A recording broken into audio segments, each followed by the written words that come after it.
Hi,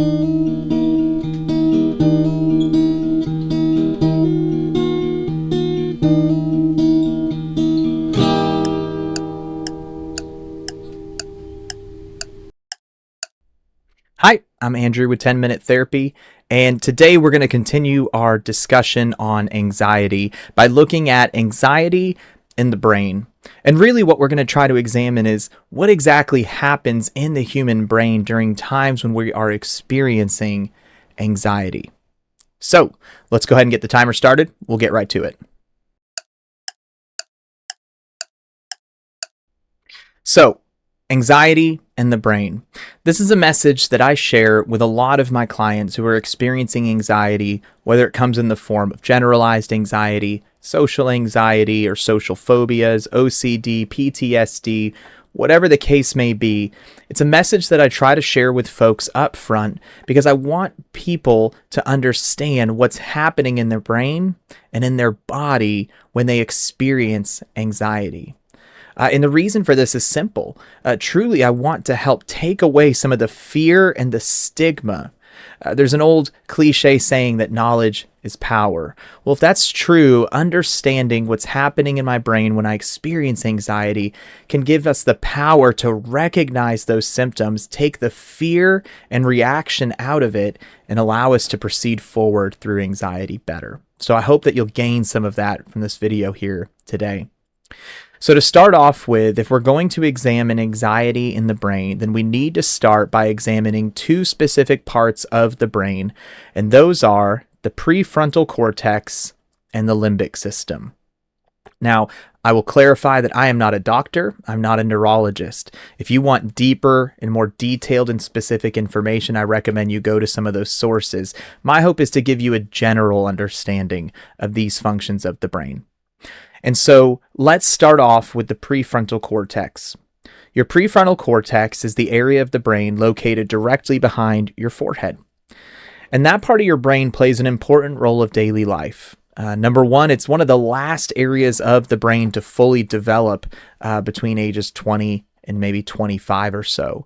So it's the part of our brain that takes the longest to grow and develop. And that's because it's the part of our brain that is responsible for thinking and planning, decision-making. Think of it like this. It's the part of your brain that's responsible for thinking rationally and logically and planning and making decisions accordingly. Well, one of the responsibilities that the prefrontal cortex has, in addition to those that we've just mentioned, is actually to manage and regulate your emotions. Now, to be clear, that doesn't mean stifling or shutting down emotion. But making sure that emotion doesn't take over, that's one of the responsibilities of our prefrontal cortex, to keep those emotions regulated and in line. Now, in contrast to that, the second part of the brain that we need to take a look at is known as our limbic system. Your limbic system is located around your brain stem. So think the bottom back part of your brain as your brain connects downward into your spinal column. And your limbic system is, in fact, a system. It's made up of many different components. But on the whole, let's define it like this. Your limbic system is specifically there to maintain all of your necessary life functions. Things that you cannot live without are regulated through your limbic system. These would be things like your heartbeat, your body temperature, your blood pressure, digestion, breathing, all these things that without them we would cease to exist immediately. Those are regulated within the limbic system. And so your limbic system, as opposed to your frontal cortex that's managing thought and logic and rational thinking and decision and making and planning, your limbic system is keeping you alive, essentially. And within that limbic system is a piece that we're going to focus on known as the amygdala. Now, in truth, you actually have two amygdalae, but for the sake of going through this video and trying to make sense of anxiety in the brain, we're just going to refer to it in the singular as the amygdala. And so your amygdala is best understood as a smoke detector. Now, I'll give credit to the great Dr. Bessel van der Kolk. If you've never read his book, The Body Keeps the Score, it is one of the very best and most informative looks at understanding the brain and post-traumatic stress disorder. But his analogy of the amygdala is the very, very best. He describes it as a smoke detector. So, as human beings, we're all pretty familiar with what a smoke detector is. Every one of you watching this video, hopefully, has smoke detectors connected in and around your residence where you live. And a smoke detector has a very simple and a very specific job. It is there to detect smoke. It can't detect other chemicals or gases or things like that unless it's a specialty smoke detector. But essentially, a smoke detector has one job, and that is to detect smoke, and when it detects smoke, to alarm you to its presence. Well, in the same way, you have an amygdala in your brain who has one specific job, and that is to detect danger and the presence of danger.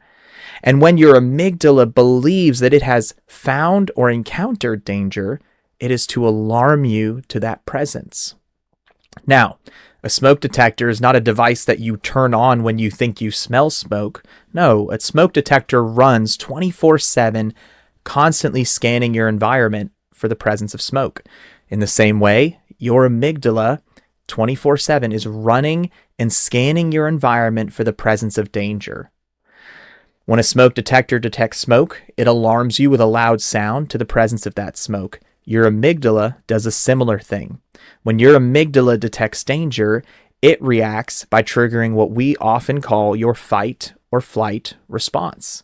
So if you've ever wondered where that fight or flight response originates, it originates in your amygdala, who is scanning your environment even right now while you listen to this video. Your amygdala is at work making sure you're safe by scanning for potential threats and danger. Now, another great part of this analogy that helps us understand the amygdala's function is that sometimes a smoke detector does its job a little too well. How many times have you been cooking a meal at home and you've burnt bacon on the stovetop? You've burnt bacon on the stovetop, and that smoke that comes up from the burnt food triggers your smoke detector, and now you've got to shut the smoke detector off, clear the kitchen out of smoke. Sometimes the smoke detector does its job too well, but the reality is it's a simple explanation. A smoke detector doesn't have the ability or the capability to decide if the smoke that it's detecting is caused by burnt food or a real threat to your safety. Guess what? Your amygdala does the same thing. It scans your environment for threats, and when it believes it has found a threat, it triggers your fight or flight response. It does not stop to ask if this threat is burnt food or a real house fire. It just alarms as it's required to. So when we experience anxiety, something we need to understand is that this amygdala response can be triggered, and which is why people can experience what we call panic attacks. And in a later video, we will examine physiologically what's happening when we experience those panic attacks. But for today's sake, let's stay focused on the brain. So here we have this prefrontal cortex and this thing that we're calling an amygdala that acts like a smoke detector scanning for danger. And so what do these two have to do with the other? Well, it's really quite simple. The reality is when we experience a fight or flight response, your amygdala has the authority to essentially take over the majority of brain function in that time in order to initiate that fight or flight response. Let me put that a different way. When your fight or flight response is triggered because your amygdala has determined that there is a threat to your safety, it has the authority to pull energy away from your prefrontal cortex. What does that mean? That means that basically we don't do our best thinking when we're panicked. We don't think logically, rationally when we're in a state of fight or flight, because simply the energy in our brain is being shifted to the back where that amygdala is. It's not flowing to the front where you think rationally in your prefrontal cortex, where you make sound, reasonable decisions and regulate your emotion. The more amygdala response that's occurring, the more fight or flight we are experiencing, the less rational, logical thought that we experience, which explains why when we experience anxiety and our fight or flight response begins to get triggered, and this amygdala response is triggering, we have less and less and less rational, logical, or reasonable thought and decision making.